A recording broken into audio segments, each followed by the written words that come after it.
Okay guys, let's roll. No script, shooting from the hip, just like Butch Cassidy and the Sundance Kid. Oh, that reminds me of something. Let me think a second. A joke. Do you want to hear a joke? You do? Just as well, because I'm going to tell it at any rate. So, Di and Idris were sat in the club, the one I go to, and Di said to Idris, Idris, do you fancy going to the pictures? And Idris said, what's on? And Di said, Moby Dick. And Idris said, no, he said, I don't like cowboy films. And I said, oh, you muppet, he said, it's not about cowboys, it's about whales. And Idris said, I don't like them Welsh buggers either. Did you like that? I know I shouldn't laugh at my own jokes, but there's nobody else here to laugh with me. Okay. You're wondering now, whatever happened to Butch Cassidy and the Sundance Kid? Bit of patience and I'll tell you. But before I tell you, I have to tell you about one of the first IT contracts I did. I was just a programmer then, and it was in Salisbury. I used to travel down there on the train, come home on the weekends. Some great pubs in Salisbury, beautiful place. The company was UK Provident. Wow. Well, every night, finished work at 5 o'clock, I was staying in a pub opposite UK Provident. It was literally right opposite.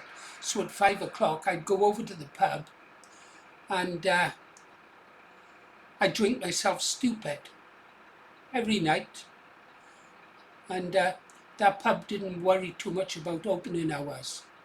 So my kidneys were killing me by the end of that contract. One thing I've always been able to do is drink and hold my beer and work the next day. Well, in that pub, on the wall, they had all these framed pictures of sheep, all different named sheep and sheep, pigs, yeah?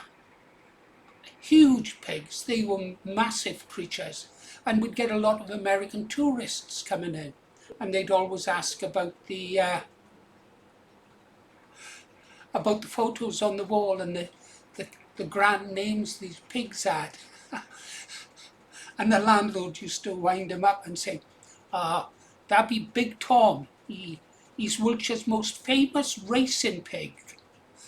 And the Americans, what? Racing pig? Oh, I said, Tom, we raise pigs in Wiltshire. We're not just famous for our pretty sheep, you know. And as a Welshman, I can tell you this, Wiltshire sheep are the most beautiful. You drive past Stonehenge and check out some of those sheep. And the Americans would go, racing pigs. And Tom would say, oh, I racing pigs. And then he'd point to another one. He said, he were runner-up, he were.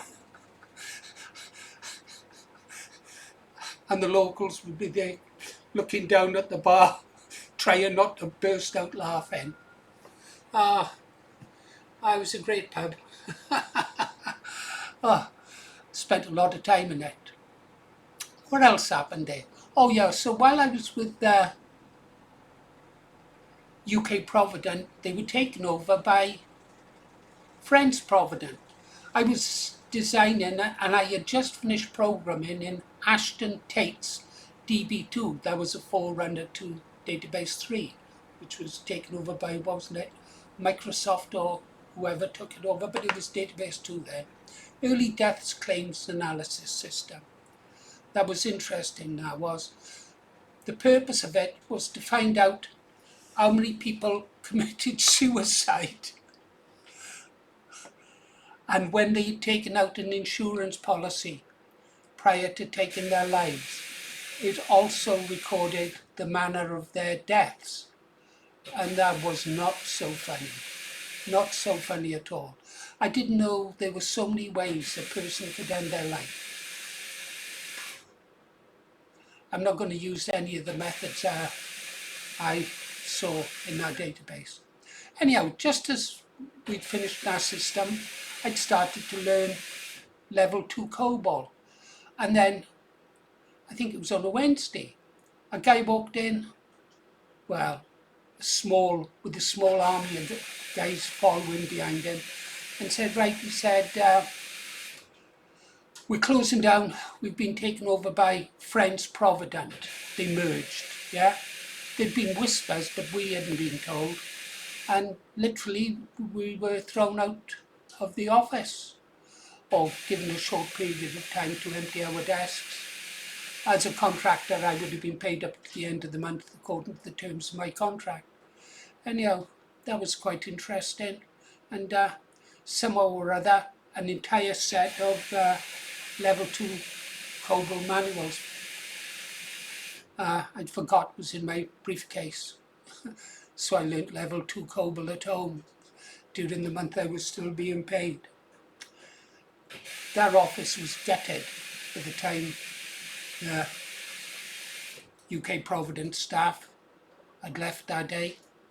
Hardly anything left in it. Anyhow, on with the story. Sorry about that. Whatever happened to Butch Cassidy and the Sundance Kid? Well, just in case you've forgotten what they look like, shall I show you? There they are. Recognise them now? There's Butch Cassidy, and on the right, over my left shoulder, is the Sundance Kid. Yeah? Bring back memories? They were quite famous, you know. I mean, those two were really famous. Back in the, when was that?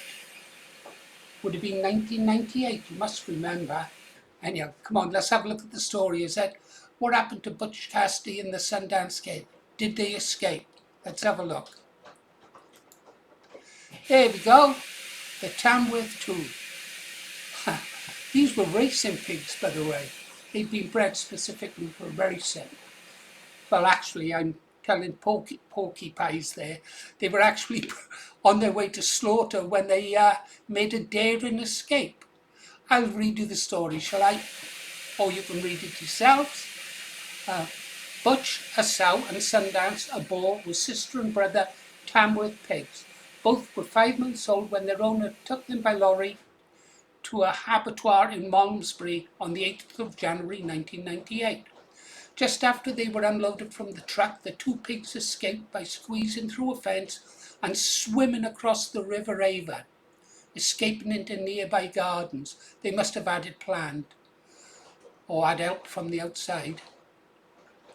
The 2 pigs spent most of their week of freedom in a dense thicket near Tetbury Hill. As the story of their escape broke, media interest in the escaped pigs soared across the country, and the press dubbed the pair Butch and Sundance after the American outlaws. American NBC, several Japanese media outlets, international media all showed great interest. The BBC reported on it. Among nearly 100 journalists on the trail of the Bolshoi Porker was NBC reporter Donatella Lodges, filming for Friday night's American news, who said, "These pigs have become celebrities. The British reaction to the whole thing is what has caught our attention, and after all, we are the makers of Babe." That was not a bad film, actually. The pigs were estimated to be worth £40 or £50 each, and their owner, Arnaldo Di Giulio, that's a good Wiltshire name, isn't it? A council road sweeper, stated that he still intended to send the pair to slaughter should they be recaptured. After making this statement, Di Giulio was offered large sums of money by media outlets and animal lovers to save the pigs from the dinner table. Eventually, the Daily Mail brought the pigs. Butch was then eventually recaptured on the evening of 15th of January. I don't know if they had a shootout, when she and Sundance were spotted foraging in the garden of a local couple, Harry and Mary Clark. It must have been a bit of a shock to her. I hope they didn't lose their petunias. Sundance escaped into the thicket once again. He was always a tough one, Sundance, wasn't he? So Sundance escaped into the thicket. but he was flushed out the next day by 2 Springer Spaniels. We don't have their names, sorry. I suppose they've been deputised, and tranquilised with a dart gun. RSPCA Inspector Mike Harley said he had a very thick skin and two darts bounced off him. Oh, he would have made a good politician, wouldn't he? A big, thick pig. Sundance was taken to a veterinary surgeon with the vet who examined him. Fran Baird said, he's a little bit shaky, but doesn't be any the worse for it. I am quite confident he will make a full recovery. He also said that Sundance would be spent in the weekend at the surgery, but that precautions had been taken to ensure he did not escape once more.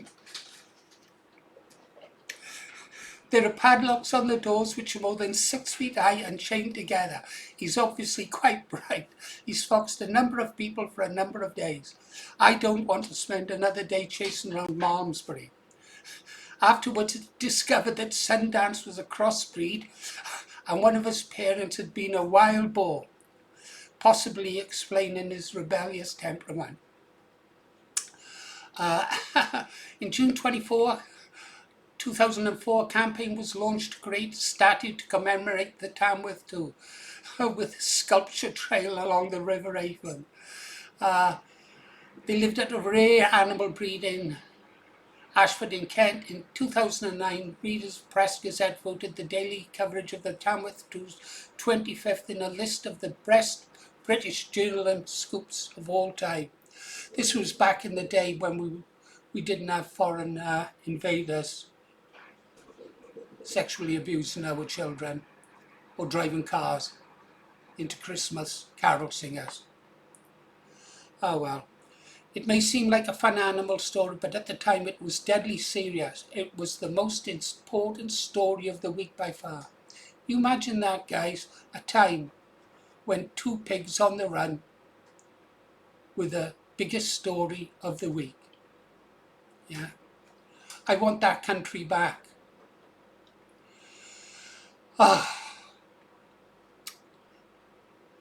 Oh, is there an happy ending? Let's find out.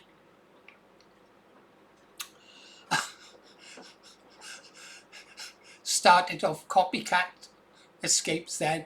In December 2001, a turkey escaped from a farm and walked 3 miles to a bird sanctuary. And who can forget the great escape also in 2009, when 180 pigs escaped from a lorry, taking them to the bacon factory. Da da da da da da da. Da, da, da, da, da, da, da, da. Sad now. Butch died, age 13, 8th of October, 2010. Euthanized after becoming seriously ill. David McCall, manager of the Centres Farm, put Butch's demise down to old age. He added, Sundance seems to be quite happy with the life at the moment. He's got a bit more space in the bed at night. He will be missing her. They were litter brother and sister, and they've been together all their lives. He's an old fellow. He's a little bit arthritic and a bit slower than he used to be, thank goodness, but he's still pottering along. That's nice. At the time of Butch's death, the centre was still receiving inquiries about the Tamworth Pigs. 7 months later, Sundance, aged 14, suffering from arthritis, and much quieter after his sister's death, was also euthanized. He was getting old and was having trouble getting in and out of his bed. He was on the maximum dosage of painkillers, and the farm manager decided that it wasn't fair on him. Talking about the Tamworth Pigs, she said, they've been a great attraction here for the last 13 years, a real draw. We still get people coming in asking where they are.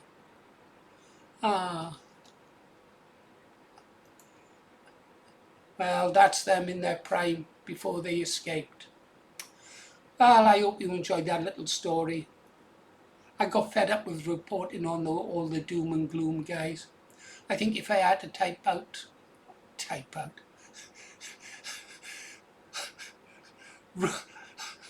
Rupert Bear or Uncle Ben again, I'd go crazy and start talking to myself. Wouldn't you, Paul? You would, wouldn't you? You talk to yourself. You do now. Oh, forget it. Okay, guys, you've been listening to Paul Morris,